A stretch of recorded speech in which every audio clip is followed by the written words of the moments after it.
Hey, everybody. I'm back. It's Monday. I hope all is well. It's time to get into it. And just come on in, say hello in the chat. Say hello in the chat when you are here. We are live on Facebook, on YouTube. We are live. So, anyway, I got a story to tell y'all today before we even get started. Listen, I got this friend named Jane. Jane. She works super hard. She is a professional. She treats herself to nice things, but she realized her debt is out of control because she's spending more on her credit cards than on her income. She has no idea how much money she has coming in. She has no idea how much money is going out, but she's living a good life. Every time I see her, she's traveling. She's um, she's hanging out with friends at brunch, living it up. Because who doesn't love brunch, right? Having brunch, shopping. There's not a sale that Jane will miss. She's like a moth to a flame. When there is a deal, she is at the door. But Jane is overcome by this need of buy now, pay later. And our whole society is like that. You can go almost anywhere nowadays and get credit. You get PayPal, you got Pay Now, Pay Later. You got there's so many of them. I can't even think of them. You can pay over time, even on your credit card. They set up another payment plan on some of your credit cards, right? I have a Chase card. And they're like, oh, you made a big purchase. You want to pay this in different chunks, right? So there's all these things that are enticing us to get into debt. And Jane is all the way in, right? She's got a big, nice house in a great neighborhood. She's got the latest Mercedes truck. No hate, because I love a good Mercedes truck. Don't let me fool you. But the thing is that there's no financial control, and she is drowning. And the problem with Jane is everyone. Jane is a lot of people, but we look good. We look like we got it under control, but really we don't. Really, we are spending more and saving less.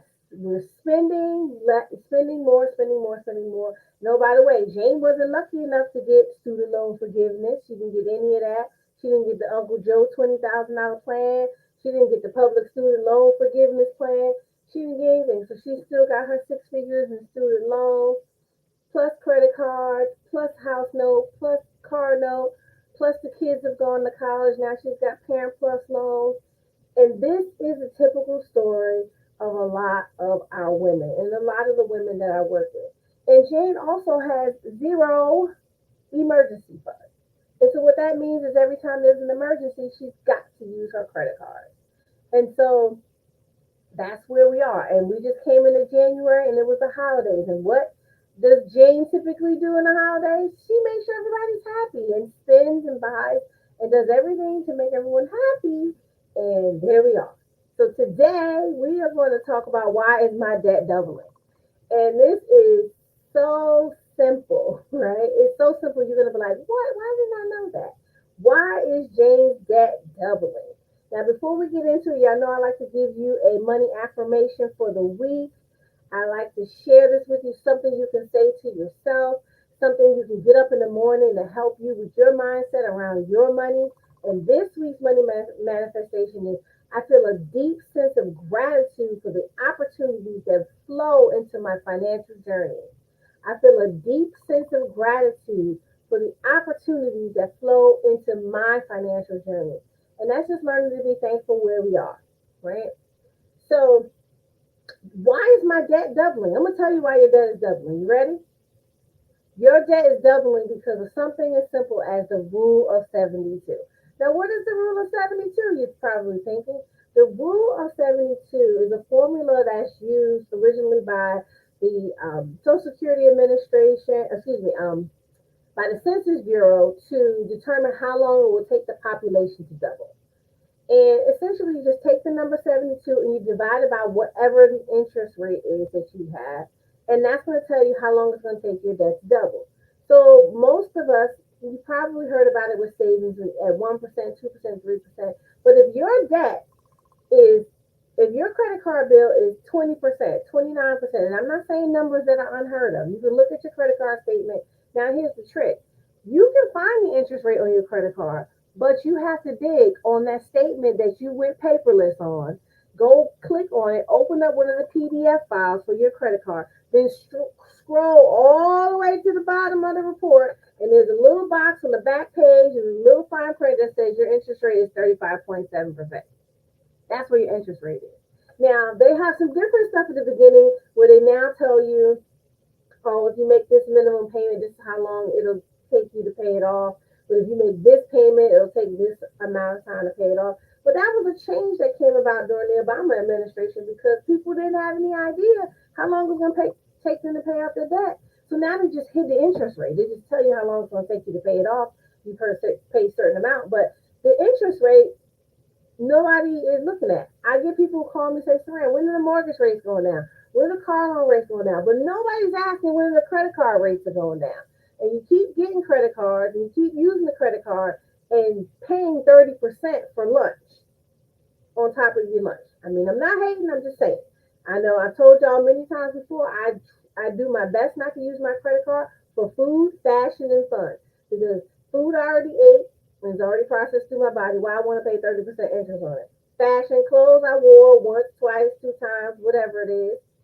And maybe I don't like it. Maybe it's out of style. Maybe it was just for a one-time event. And fun. Oh my God, I like fun, but I want to get more fun out of my fun, not pay interest on the fun I had, right? So you really got to think about it and look at it that way. So when you take the rule of 72, I'm gonna get me an old school calculator out because y'all know I'm super young, but I'm super old too. Rule of 72. If you take the number 72 and you divide it by 35%, right? 72 divided by 35. Oh, I did that wrong. 72 divided by 0.35. There we go. It's gonna take 205 years for you to pay that debt off. I'm just saying. You got to think about how you're running your debt. You have to really think about what it is that you're doing, right? Because where are we going to be if we keep going into debt, into debt, into debt? And for my ladies, we live so long. Nobody wants to be 90 with student loans.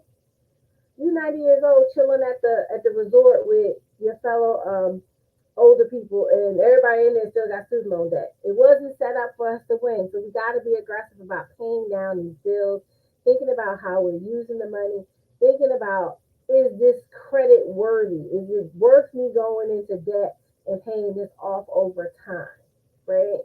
Those are the things you need to be thinking about. And some debts, and I talk to so many people. I say, oh, do you have any debt? And they say no. And then I say, do you have student loans? They're like, yeah, that's debt. And I say, you have a mortgage? They say, yeah, that's debt. Then I said, do you have a car note? They say, yeah. Well, all three of those are debt. So how is the answer to the question I asked you, do you have debt? How is the answer, no, I don't have debt? Is it because those are necessary debts because it's a part of your life, or because you don't consider them debt because for whatever reason?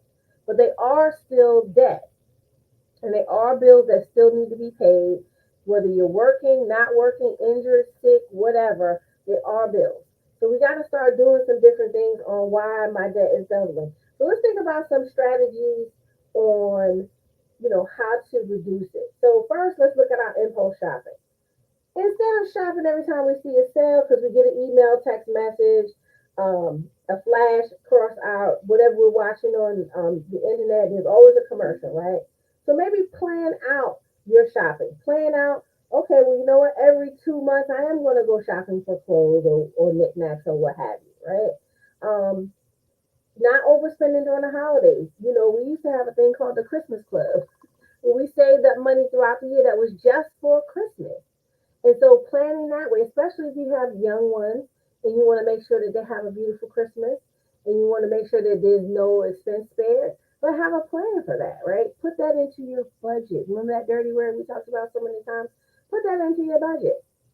And then stop walking around here emergency fund list. Like, where's your emergency fund? Why is every emergency that happens in your life on your credit card? And then you never pay the credit card off. Now you pay interest on the emergency, whatever it was. And so we got to make a plan for that. Now, I know I'm saying this and it may seem like, oh, she's just saying it, she's making it seem so simple. I know it takes time to do it. I know that if you put a plan together and you start now and get prepared, that you can be in a place where you move forward. And here's the thing, this is the hard part. Some of us, we just don't make enough money, right? Because we're women, and maybe if you're an African American woman, we're not making the same dollars that other people are making. So we may need to consider switching careers, going for promotion, maybe taking on a temporary part-time job to get you into a stable place. Because getting to a place of being financially stable, having that emergency fund, 3 months, 6 months, 9 months of income is a whole different feeling than whenever something happens you can't figure it out, right? I call it chaos. Can't handle any obstacle set. So what are we doing to get ourselves out of chaos, right? And then working towards ways to do that and being consistent. It's like going to the gym. Nobody wants to go to the gym every day, but we all want the results of going to the gym. And so we have to go, right? And I don't and I go to the gym, but I'm not a skinny person who goes to the gym. I'm just someone who goes to the gym. But the thing is that have a goal, have a plan for it. You could be someone that just saves your money, but making sure that you have it. So my friend Jane, and I'll just call her Jane because she's so many people, right? She does so much. She's amazing, and she has good hair and good skin too. But we have to think about it and think about your credit cards. Pay those cards off. Take them out your wallet. That is a big trick. If you take your credit card out of your wallet, put it in your safe at home or somewhere where it's secure. I mean, I saw where people froze and put them in the freezer and water so you can't get it out. Put the card out. Disconnect the card from your Apple Pay or Google Pay or whatever you're using. Disconnect the card from auto being able to auto purchase saved in your Google favorites. And all you got to do is know the 3-digit code to use it. Take it out. Put yourself in a position to where you can be strict for a couple of months. Live like nobody else now so you can live like no one else in the future. And if you got that, you'll know. Make changes now so your future can be better, right? And I'm not even gonna come for the coffee because I just gave up coffee in January. Quite frankly, I might be a little cranky about coffee because I haven't had any since like the first week of January. But I'm doing good. And it wasn't a financial decision, it was a health decision for me to stop drinking coffee. But I'm trying to enjoy tea and I'm there, caffeineless tea. So but I'm doing it. And try to get out of the buy now, pay later. If you can, figure out a way to wait to buy it when you can pay for it. I'm not saying it's easy. I'm just saying you should try. Maybe not everything, but a few things. Try to get yourself to a place where you buy it when you have it. Because the worst thing is to be in a position where you don't have it, your credit cards are full, you don't have the income coming in to get it, and now you're stuck without something you need because you bought all these other impulse buys and now you don't have space on your credit card to take care of it. So these are some of the things that we can all be working on. And then I'm not gonna mention the word budget again, but get a budget. But feel free to join my community. Go to joinsaran.com. We drop gems, we go into detail, we do workshops, we do all kinds of things to help you get to where you want to go. And if you're watching me live, say hi in the chat. If you're watching the replay, hit hashtag replay. And I'll be back here again every Monday, 8:30 p.m. And feel free to join me on Thursday nights, also at 8:30 p.m., with some of my colleagues, the Millionaire Ladies Mob, where we'll be talking about money. And actually, this week we're going to be going in depth on budgets and planning for your financial future. That's one of the things I love to do because if you fail to plan, you plan to fail. Not having a plan is basically like saying I'm going to fail.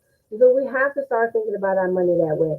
And the hard part is I see so many of you, you're experts at so many things, doctors, lawyers, physical trainers, government officials. You're doing so many things well. I just need you to take a little bit of energy to refocus to get that money right. And I'm here to help you do it. So I'm your girl Saran. I help women and wealth creators go from chaos to calm in their finances so that they can enjoy the abundance of life and they can reduce their debt by 50% in 4 years or less. So I will see you soon. Bye.